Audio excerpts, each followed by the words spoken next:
Hernandez et puis, Koundé, sincèrement, ça n'a pas été, fou. On est seulement en train de parler de l'Islande. Alors même si oui, ils ont défendu, ils ont joué avec leurs armes, hein, l'Islande, c'est pas l'Espagne, hein, donc on savait très bien qu'il allait pas y avoir une possession, de dingue.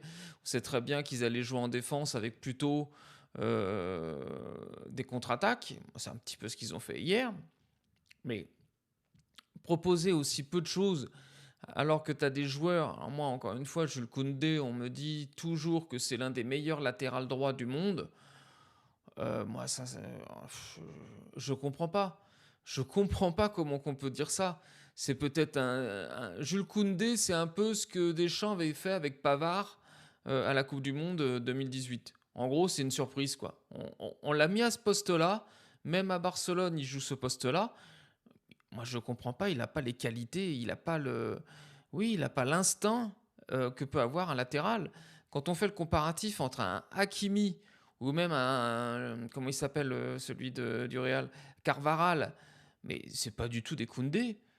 Ils sont beaucoup plus dynamiques, ils sont beaucoup plus incisifs. Techniquement, ils sont largement au-dessus de ça. Koundé, pour moi, c'est un latéral, mais défensif. C'est-à-dire qu'il serait intéressant pour recomposer une défense à 3 quand en attaque, voilà, l'organisation se modifie, l'animation se modifie, et donc on repasse avec une défense à 3 quand l'équipe attaque, et puis Koundé remplit le rôle du troisième.